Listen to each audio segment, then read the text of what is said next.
Comment est-ce que la trilogie du Seigneur des Anneaux, un projet que tout le monde considérait comme impossible, a pu devenir ce monument du cinéma? C'est l'histoire d'un pari complètement fou, d'une vision unique et d'une véritable révolution. Pour comprendre ce tour de force, on va décortiquer les 5 ingrédients clés de son succès. D'abord, pourquoi l'œuvre était jugée inadaptable. Ensuite, la vision d'un réalisateur que personne n'attendait. Puis, le pari insensé d'un studio, comment la Terre du Milieu a été fabriquée entre artisanat et numérique. Et enfin, la révolution culturelle que ça a entraînée. Allez, on commence par le commencement. Pendant des décennies, adapter Tolkien au cinéma, c'était juste un rêve de fan. Mais pourquoi? Pourquoi est-ce que ça semblait si impossible?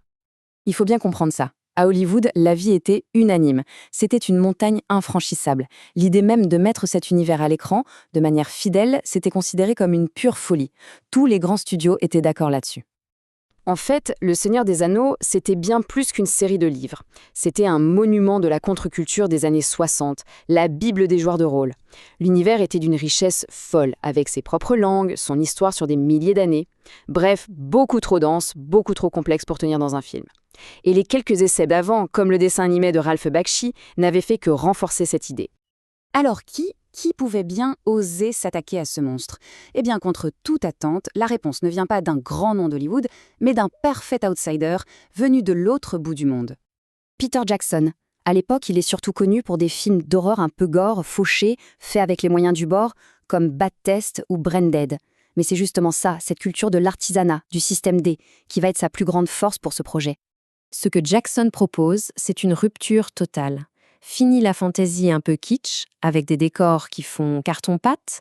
Lui, ce qu'il veut, c'est une terre du milieu crédible, presque historique. Un monde tangible, sale, où on sent le poids des armures, la sueur, la boue. Un monde qui aurait pu exister. Sauf que cette vision incroyable, elle a bien failli ne jamais voir le jour.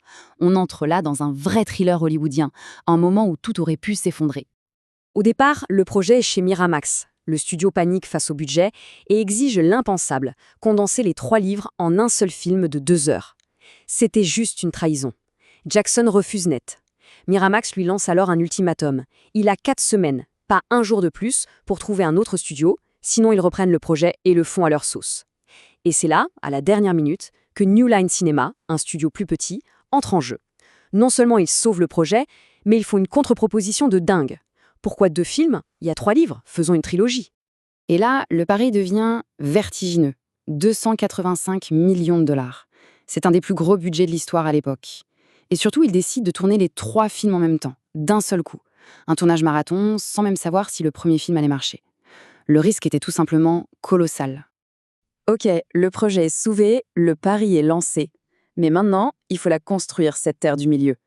Et pour ça, l'équipe de Jackson va mêler un artisanat d'une ampleur folle à une technologie de pointe. Pour donner vie à cet univers, l'approche est quasi obsessionnelle. Accrochez-vous, les chiffres sont dingues. 48 000 pièces d'armure, toutes fabriquées à la main par les ateliers de Weta Workshop. On continue. Près de 19 000 costumes, qui ont tous été méticuleusement vieillis, usés, salis, pour qu'ils aient l'air d'avoir une histoire. Et pour les décors les plus monumentaux, comme le gouffre de Helm ou Minas Tirith, 72 maquettes géantes. Ces maquettes étaient tellement énormes que l'équipe a carrément inventé un mot pour les décrire, les bigatures, un mix entre big, grand en anglais, et miniature. Certaines étaient si vastes qu'on pouvait marcher dedans. C'est cet artisanat démesuré qui donne cette texture si réelle au film. Et là où ça devient génial, c'est que cet artisanat à l'ancienne a été fusionné avec des technologies qui ont tout changé. D'un côté, Gollum, où le jeu d'acteur d'Andy Serkis est capturé numériquement, la fameuse performance capture. Et ça a redéfini ce que pouvait être un personnage virtuel. Et de l'autre, pour les batailles, Weta a créé un logiciel révolutionnaire, Massive, une intelligence artificielle qui permettait à des milliers de soldats numériques de se battre de manière autonome. Le chaos devenait réaliste. Bon, alors tout ça, toute cette ambition, ce risque, cette innovation, est-ce que ça a payé? Eh bien, le résultat a été au-delà de toutes les espérances. C'est tout simplement devenu historique. La reconnaissance a été totale. En tout, la trilogie a gagné 17 Oscars. Mais le sommet, c'est le retour du roi. Le film réalise le grand chelem. 11 nominations, 11 statuettes. Un sans faute qui égale les records mythiques de Ben-Hur et Titanic. D'un coup, la fantaisie n'était plus un genre pour ados, c'était du grand cinéma. Et l'impact a largement dépassé les salles de cinéma. La Nouvelle-Zélande, le pays de Peter Jackson, est devenu pour le monde entier la vraie terre du milieu. Résultat, le tourisme a explosé, plus 40% en 5 ans. Une véritable industrie s'est créée là-bas grâce au film. Au final, le bilan est simple. Près de 3 milliards de dollars de recettes, une pluie de récompenses. La trilogie a réussi l'impensable. Elle a prouvé que la fantasy pouvait être un carton commercial et une œuvre d'art respectée. C'est elle qui a ouvert la porte à des phénomènes comme Game of Thrones des années plus tard. La trilogie de Peter Jackson, c'est donc bien plus que 3 films. C'est le résultat d'une vision, d'un artisanat incroyable et d'un pari complètement fou qui ont, ensemble, redéfini tout un genre. Et ça nous laisse avec une question 20 ans après. Avec un tel héritage, est-ce qu'une nouvelle adaptation pourrait un jour espérer rivaliser avec cette légende ?